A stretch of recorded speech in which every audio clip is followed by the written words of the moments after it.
Masih di News Malam pemirsa, Wakil Ketua DPR Aziz Samsudin Jumat malam dijemput paksa oleh tim penyidik KPK di kediamannya di Pondok Pinang, Kebayoran Lama, Jakarta Selatan. Politikus Partai Golkar itu dijemput paksa karena mangkir dari panggilan penyidik KPK. Aziz Samsudin tiba di gedung Merah Putih KPK sekitar pukul 8 malam tadi. Aziz tidak memberikan keterangan sedikit pun kepada awak media yang sudah menantinya. Aziz langsung masuk dan naik ke ruang pemeriksaan. Sebelumnya PLT juru bicara KPK Ali Fikri mengatakan Aziz Samsudin sudah ditetapkan sebagai tersangka kasus dugaan suap terkait penanganan perkara di Lampung Tengah.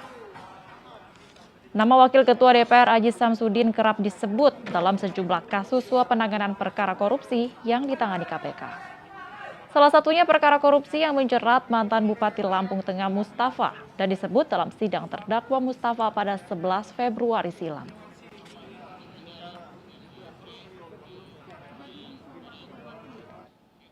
Ya, selain itu pemirsa, usai mengajukan permohonan penundaan pemeriksaan dengan dalih isoman, Aziz Samsudin akhirnya dijemput paksa KPK pada malam hari ini. Wakil Ketua DPR itu disebut-sebut memberikan suap 3,1 miliar lebih kepada penyidik KPK nonaktif Robin Patujuh. Saya tanya kepada Pak Robin, sampaikan dengan jujur apa yang Anda alami. Dan beliau mengatakan telah khilaf menipu orang-orang yang disebutkan di dalam dakwaan. Demikian. Baik, artinya dalam hal ini termasuk Aziz Samsudin adalah korban penipuan dari klien Anda, begitu?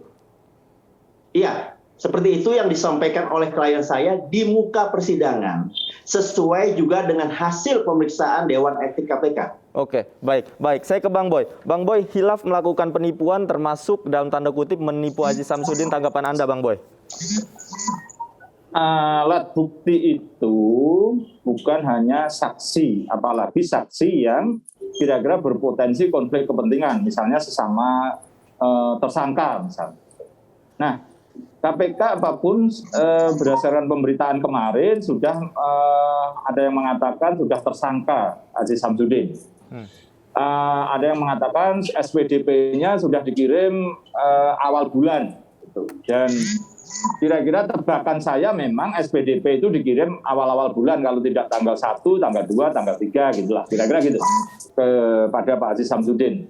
Nah, alat bukti itu bukan hanya saksi, alat bukti ada dokumen, ada juga berkaitan karena ini KPK adalah berkaitan dengan elektronik, ya sadapan, ya komunikasi, berkaitan dengan elektrik gitu. Dan itu sudah biasa dilakukan KPK dalam melakukan tracing komunikasi antara para pihak-pihak.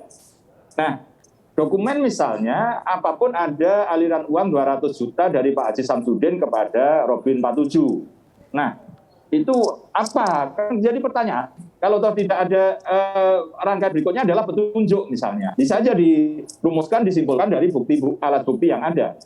Tidak ada penerimaan uang dari Bapak Aziz Samsudin, ya. Nanti yang terkait dengan materi persidangan biarlah diuji dalam persidangan, ya.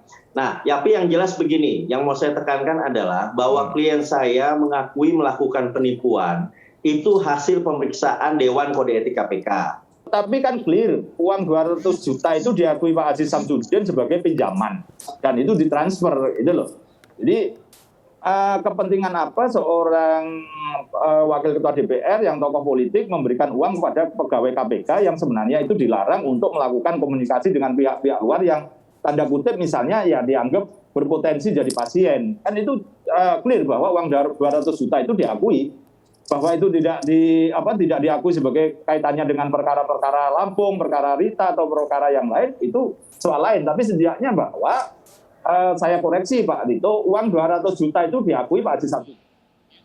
Sejumlah ruangan di Mall Pelayanan Publik Kabupaten Probolinggo, Jawa Timur digeledah KPK. Warga dan pegawai pun tidak diperbolehkan beraktivitas selama penggeledahan berlangsung.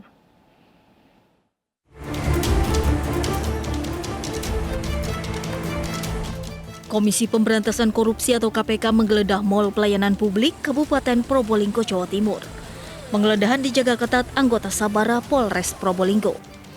Pintu masuk dan keluar Mall Pelayanan Publik ditutup.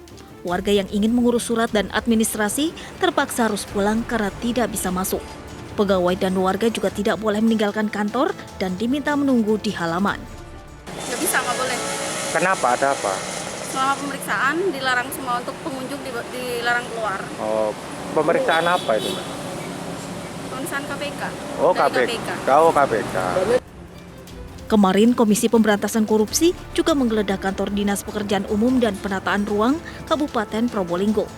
Petugas KPK terlihat menyegel salah satu ruangan. Penggeledahan dilakukan secara tertutup dengan dijaga ketat anggota kepolisian. Penggeledahan ini diduga terkait jual beli jabatan yang melibatkan Bupati Probolinggo, Puput Tantriana Sari, dan suaminya Hasana Minudin.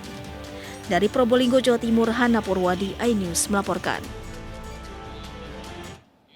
Rapat DPRD Kabupaten Solok, Sumatera Barat siang tadi kembali diwarnai kericuhan. Bupati Solok, Epyardi Asda, adu mulut dengan beberapa anggota Dewan saat sidang penetapan Ranperda APBD Perubahan 2021 Kabupaten Solok.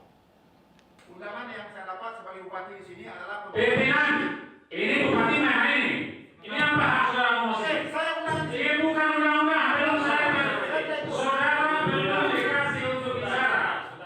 Kericuan bermula dari perdebatan antara salah satu anggota DPRD Kabupaten Solok dengan Bupati Solok, Epyardi Asda, membahas penetapan Ranperda APBD Perubahan.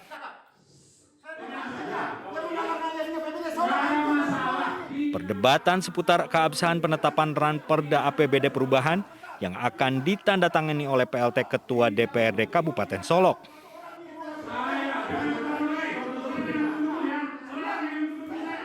Sidang terpaksa ditunda dan dihentikan untuk sementara karena Bupati meninggalkan ruang sidang.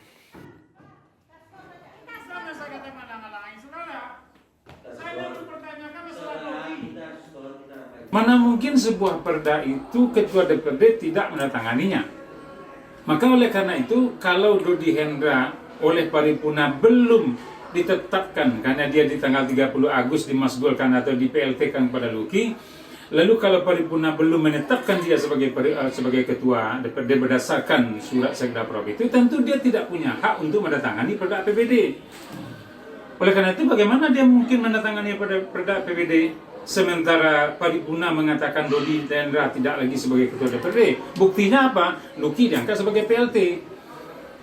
Nah, begitu sebenarnya yang terjadi di forum itu.